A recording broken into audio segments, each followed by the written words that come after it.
Welcome and happy Thanksgiving from me and all of my colleagues and friends here at Hudson Institute. We have a special program today thanks to my colleague and friend, Melanie Kirkpatrick, Senior Fellow here at Hudson, who is a journalist, writer, analyst. Her book on Escape from North Korea is an amazing story of not only the oppression that is the North Korean regime, but the living Underground Railroad that exists today to save lives. We're going to talk about another book of hers, and we're even going to touch on a book she's finishing briefly today, because we want to talk about Thanksgiving. And if you have not already gotten a copy of this book, and it's close to Thanksgiving, it's also on Kindle, so you can get it immediately. And it is a wonderful companion to the holiday with stories about where Thanksgiving came from, actually Thanksgiving's past, poetry, music, and even some instructions on how to prepare classic food, so which is part of the holiday. This is a great opportunity for us to spend a moment and think a little bit about all the things that we all are thankful for. It's a holiday that begins with family, but it's a holiday that also begins with America. And thank you, Melanie, for being with us. And I'm going to let her begin by, we thought we'd talk a little bit today about how American presidents have shaped the development of this holiday. And so why don't we start, Melanie, you start with even with George Washington, right? Yes. Thank you, John. Happy Thanksgiving, and happy Thanksgiving to all our friends out there in cyberspace.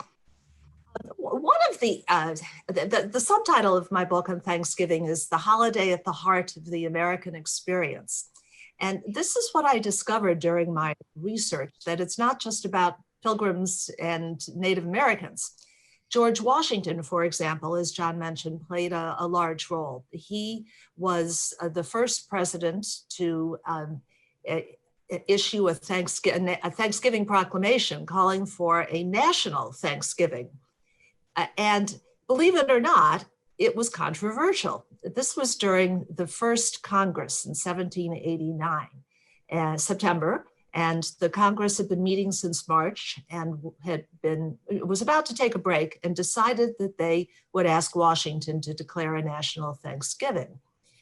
So the debate, though, in Congress was quite spirited, because congressmen objected on two grounds. One ground was a separation of church and state.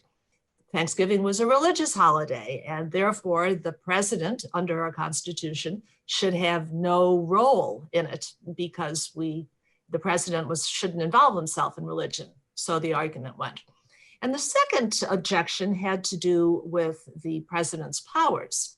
Because the Constitution had not delegated to the president the power to declare, and specifically to declare a national Thanksgiving, they said, the objectors said, no, only governors can do this, not presidents. As you can tell, Americans were still working through what it meant to live under our new Constitution. In the end, the resolution passed. They went to the president, and Washington, a great man, did a great thing.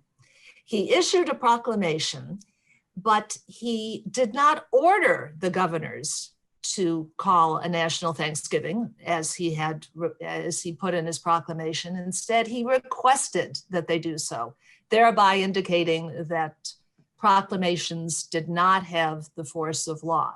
This Thanksgiving proclamation was the first presidential proclamation ever. So that was the start of our first national Thanksgiving. Wow, that's it's a great reminder of the turmoil that can be a part of free people, even at the beginning, even on something that we think of as uncontroversial as Thanksgiving. Now, a lot of us also have read a bit about how the Civil War and how Lincoln shaped the holiday. Can you tell us a little bit more about Lincoln's contribution to Thanksgiving? Yeah. There were no national Thanksgivings between Washington and Lincoln. But in 1863, Lincoln decided At the urging of a newspaper editor, of a magazine editor by the name of Sarah Josepha Hale, Lincoln made the decision to issue a Thanksgiving proclamation and call for a national Thanksgiving. This was a pretty amazing thing, because what had happened in 1863? The Battle of Gettysburg. And it was a turning point in the war whereby it looked like the Union was going to win. And what Lincoln was doing in his proclamation was looking forward to a day when the country was whole again. And it was a beautiful, beautiful piece of prose, possibly written by William Seward, his Secretary of State. But there was a magnificent phrase in it, something I love, which Lincoln talked about how people should come together with one heart and one mind to celebrate Thanksgiving. So Thanksgiving happened in 1863, and Lincoln in 1864 issued another call for a national Thanksgiving, and then every president since then has done so, following Lincoln's example. And I might add two other brief points, John. One is that also following Washington's lead, not only did Lincoln call for Thanksgiving on the last Thursday of the month, which Washington had done, his proclamation was also ecumenical. It was not limited to Christians only. It called upon people of all faiths, and of none, I might say, to celebrate the holiday. One of the great things about Thanksgiving is it reflects a real sense of American cohesion and citizenship and what we value. Now, this holiday was, of course, very special during times of stress and trial. And during the Second World War, you write about FDR's role in shaping the holiday and the events around his particular Thanksgiving contribution. Well, this is kind of a funny story. In 1939, in the middle of the Great Depression, Roosevelt had another brilliant idea about how to help the country's economy get going. He decided to move Thanksgiving up by a week. That is, instead of on November 30th, which was the last Thursday of the month and the traditional date of Thanksgiving, he called it for November 23rd. He had a press conference in the end of August of 1939. And he also said there was, quote unquote, nothing sacred about the date of Thanksgiving. Well, he should have known Americans better than he did. He was not using his political skills here, because the country erupted. People were very upset about changing the date of Thanksgiving. And football coaches in particular were upset, because at that period, the end of the college football season was always over Thanksgiving weekend, and it was too late to change the holiday around. Anyway, in the end, about half the states decided to go with the new date of Thanksgiving, and that was known as the Democratic Thanksgiving, and the other half stayed with the traditional date of Thanksgiving, and they were known as the Republican Thanksgiving supporters. And the Democratic Thanksgiving was sometimes called Franksgiving after Franklin Roosevelt. After 3 years, it was clear this was a mistake. The economy was not helped by this, for the simple fact that people had no money to spend on Christmas shopping, no matter when the date was. So Roosevelt declared defeat and said that in 1942, the country would go back to the traditional date.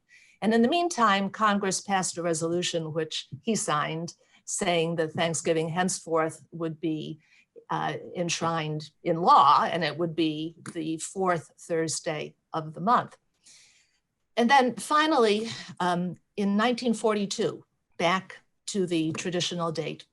It was the first Thanksgiving with America at war. And here's how Roosevelt handled it. He issued his proclamation, and he called for a day of thanksgiving and of prayer, which I thought was a beautiful idea. And then he read the proclamation on Thanksgiving Day on the radio so that Americans could listen to it. And then after reading the proclamation, he also read the 23rd Psalm.